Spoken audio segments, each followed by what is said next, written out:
Hello and welcome to today's video. This time we're going to be taking a look at those very early James Blish Star Trek novelizations.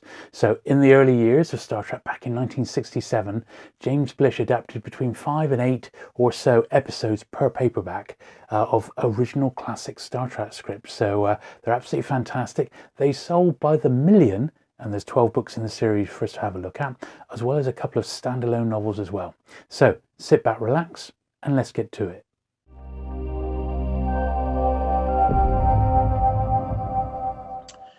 James Blish was commissioned by Bantam Books to adapt episodes of Star Trek, the original television series. Now, the adapted short stories were generally based on the actual draft scripts rather than what was actually aired on TV, and contained differing plot elements and situations that weren't present in the aired television episodes. The stories were collected into 12 volumes and published as a title series of the same name between 1967 and 1977. The adaptations were largely written by James Blish, however, his declining health during this period proved problematic. His wife, J.A. Lawrence, wrote a number of the installments, however her work remained uncredited until the final volume, Star Trek 12, which was published in 1977, 2 years after Blish's death. So here is the very first James Blish Star Trek book. Great cover on that one. I don't know who the cover artist is, but it's almost become, you could say, iconic, this one. So published by Bantam, 50 cents was the original price. Quite a thin little paperback. These are only just over 100 or 120 pages or so. Yeah, 130, in fact, 136. First published in January 1967. A nice dedication there, dedicated to Harlan Ellison, who was right all the time. Says there's a few stories being teased on the front there, but when we actually look at the index, we see we've got 1, 2, 3, 4, 5, 6, 7 classic Star Trek stories being adapted there. Charlie's Law, Dagger of the Mind, Unreal McCoy. Now the actual adaptions only get just over 20 pages per story, so he's not exactly going into great detail here. And as we said before, he's just doing short adaptations of the shooting scripts rather than what was eventually televised. But there we are. That was the first book that launched the 12-book series, where they did cover all the episodes. This is quite fun. So on the back, got Star Trek. Then you got the main sort of characters: Captain Kirk, Science Officer Spock, then Yeoman Rand. Easily the most popular member of the crew. The truly out-of-this-world blonde has drawn the important assignment of secretary to the captain on her first mission in deep space. Brilliant.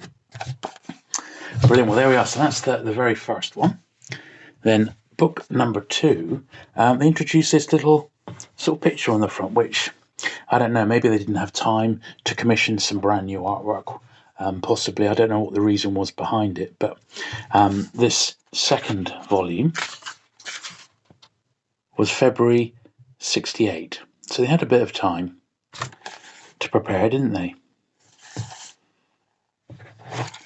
There we are. Once again, we've got it says, to my newfound relative, Barbara Besadny, and to all the other Star Trek fans who wrote to me about the first book. Oh, well, there we are. Maybe he received a bit of encouragement, and no doubt the first book was off on its way.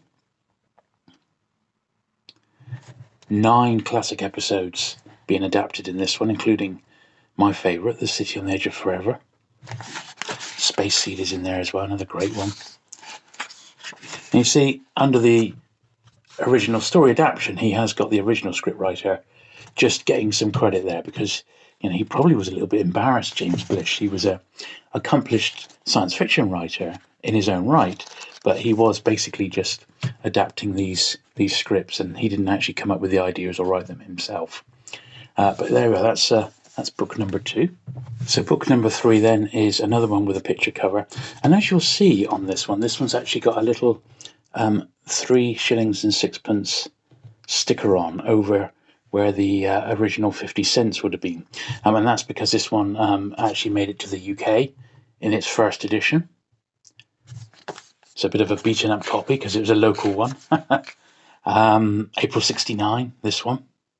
And you have to remember, these books are over 50 years old now, so it's not like they are, turning up in mint condition anymore. However, if you're in America, you've got a much greater chance of picking these up in nice first edition than if you're in the UK, which is what I am. So maybe foolishly, but I just love the American editions so much. All my Star Trek book collection is original American editions, not the British reprints, which these came a little bit later in 1975, and they were published by Corgi. So volume 3 here has got another great one, April 69, Trouble with Tribbles, The Last Gunfight, Doomsday Machine, Assignment Earth, Mirror Mirror, Friday's Child, and Amok Time were the stories that were covered in that one. Book 4 then, the all-new, award-winning Star Trek Book 4, adapted by James Blish. Once again, this is another one with a British sticker on. This one's saying 25 pence. The price has gone up to 75 cents now. And also, and we'll cover this one next, by this point, or at around the same sort of time, the first standalone Star Trek novel had been published, was Spock Must Die, also by James Blish. We'll have a look at that in a sec. July 71, almost certainly on the back of the popularity of these few original books. Now, something like Star Trek 1, for example, has been reprinted over 20 times. It's just incredible, Here's the story just in there. So, All Our Yesterdays, Devil in the Dark, Journey to Babel there, The Menagerie. Good stuff, eh? The books have been reprinted so many times. Absolutely incredible. They were massive bestsellers right from the off. And Blish has been quoted as saying that the books sort of saved his career, towards the tail end of his writing career. Here is the standalone one. And once again, I've always found this quite interesting that the first ever standalone novel was focused on Spock rather than Kirk. Just, a reflection of how popular Leonard Nimoy and the character was. So Spock Must Die. This is a really beaten up old copy, and one that's on my list to get a more up-to-date, a better conditioned one. But this is from February 1970, so it is over 50 years old now. What's the plot of this then? Captain Kirk and the crew of the Starship Enterprise find themselves in the middle of an undeclared war waged by the Klingon Empire. The Organians should be consulted about the war, but their entire planet has disappeared or been destroyed. Mr. Spock entered the transporter chamber. His image would be flashed to Organia by the huge machine's faster-than-light tachyons, but the experiment failed. Suddenly, there were two Mr. Spocks. One of them had to be destroyed. But which one? Sounds good, doesn't it? Excellent stuff. Yeah, it's only just under 120 pages, so probably a quick read. Maybe I'll try and get through that one before we have a look at the standalone Bantam novels in a bit more detail. So here's Blish Book 5. Nice copy of this one. It says on the back there, read all the Star Trek volumes, 1, 2, 3, 4, published by Bantam Books. There we are. February 72, and it's got a few there. Whom gods destroy, the Tholian web. Let that be your last battlefield. Every one's got some classics in, hasn't it? And I like the way they've gone back to artwork covers now. This jacket I particularly like. It's the jacket to number 6. Once again, I'm not 100% sure who the artists are on these, whether they were Bantam House artists. If anyone does know who the artists were on these, do leave a comment below. So here's number 6 here. April 72. These are the episodes featured: The Savage Curtain, The Lights of Zatar, The Apple, oh dear, by any other name. Well, maybe not so many classics in that one. The stories appear, there's slightly less in them, but the stories appear to have a little bit more like 25 to 30 pages per adaptation. So maybe he thought, I didn't want to get through them too quickly, I guess they were a bit of a money spinner for James Blish there. Star Trek 7 then. 6 superb stories from the prize-winning television series, created by Gene Roddenberry. Interesting cover, that one. Some sort of god or something with a planet and the Enterprise sort of in its hand. Join up, board the Enterprise, and journey with her crew to far-off worlds. Last of the Gods, July 72. So no actual index this time in the first printing anyway, but the first adaptation is Who Mourns for Adonis. Put that one there, the other side of Captain Kirk, keeping an eye on things. Number 8 then. My copy of number 8, although it's a really nice tight copy, it has got this sort of residue where the book has been stuck at some point with another book really tightly bound and or stacked, and it's caused a bit of cover loss, but it's still all right. It's still a really nice copy of it, but I wouldn't mind getting a slightly better one. Same sort of effect on the back there, but apart from that, it's unread. And this one was in November 72. And once again, it doesn't give a chapter by chapter breakdown, but it has got the first story there, Spock's brain, and you just there's the enemy within. So you just have to work your way through. There isn't like a little index page on that particular one. Interesting that they think that Star Trek fans might be interested in a psychic world. So that's book 8. Here's book 9. Little flash there saying the first time in paperback. 6 more thrilling tales of Star Trek. Return to Tomorrow. The list is back. Return to Tomorrow, The Ultimate Computer, That Which Survives, Obsession, Return of the Archons, and the Immunity Syndrome. A little introduction there by, or preface by, James Blish, and then into the adaptations again. Book 9. Book 10, quite a nice cover, that one, with the Klingon battle cruiser there, taking a hit from the Enterprise. 6 more stories in this one for Star Trek 10. February 74. Oh, there we are. Someone's written the index in there for number 10. Book 11 then in the series. 6 more stories, much thicker this time. We're looking at 100, just under 190 pages. So the actual adaptations are much, much longer than the earlier ones. April 1975. There we are. And the stories are almost 30 pages a pop now. So he has expanded them a little bit, and once again he's got a preface there.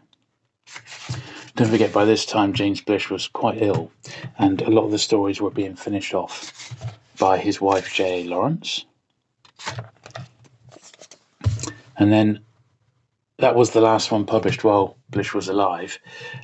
He then sadly passed away, and J.A. Lawrence, his wife, finished all the remaining stories off.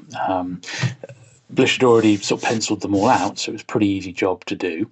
And this one says by James Blish with J.A. Lawrence. So this is quite a lot in this one to have a look at. So already by this point, the Bantam Star Trek juggernaut was off. There was much more standalone novels there. As you can see, there was the large format Star Trek Lives, there was a couple of puzzle books, and the first 2 photo novels, which I covered those quite recently on the channel. So November 1977. Now you've got the foreword first of all, and there we are. As some of you may know, James Blish died on July the 30th, 1975. Star Trek 12 was almost completed. So many letters. We couldn't disappoint everyone by leaving this series unfinished, so Mr. Roddenberry, Bantam Books and Paramount all very kindly agreed that I could write up the last 2 scripts, Shore Leave and The Children Shall Lead, so that we could get this book to you all who have asked for it, with apologies for the delay. And a couple of appendices at the back there, which is good stuff. There we are. So that was the last bit of James Blish there, thanking everyone. Then we're into the basic letters, stories rather. Now this is quite nice. This is a fold-out advert for Star Trek original hand-painted cells. Now these would cost you $20 each, plus $1.50 for postage. And these are from the Star Trek animated series there. Look at that. Pretty cool stuff, eh? I remember when the original studio, what are they called again? Filmation, did those. When the studio went bankrupt, all their old stills and archived stuff and cells were sold online, and they were dirt cheap. There was a real glut of them. So that's what they are. Then the first of the appendices then, so what they do, they've got what was in Star Trek Book 1, 2, 3, all the way through, with the original author. So you could see who actually wrote the original script. And then in Appendix 2, you've got the Star Trek stories in A to Z, with what collection they were in, and then also what original season of Star Trek they were in. So that's pretty good. And it says here, I, Mud and Mud's Women will appear soon in an expanded version. So those two books got the treatment.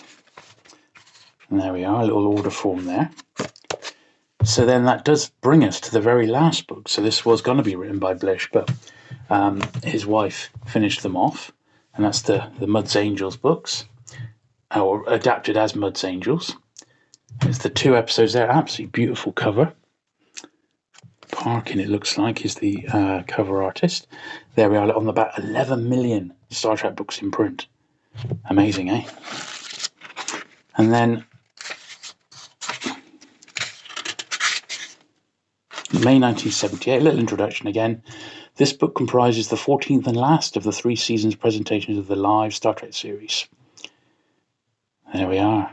So there's the 2 original Mud adaptations, and there's one brand new story called The Business as Usual During Altercations.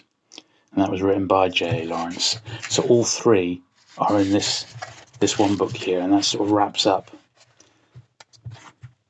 the James Blish Star Trek saga. This is interesting. So it's got the Enterprise upside down. How often do we see that happen? It's a little mistake there. But that was the very last book, and a real beautiful copy it is at that. So there you go. I hope you've enjoyed that look at the James Blish Star Trek books. Now the next video I've got planned will be all the standalone Bantam novels, of which there are several, and we'll go through them in a bit more detail. We'll actually have a look at the stories themselves and see what the plots were back in those early days of Star Trek fiction. So if you have enjoyed today's video, do please give it the thumbs up. Do please consider subscribing for regular vintage paperback and Star Trek content, and I shall look forward to seeing you again very soon. Bye.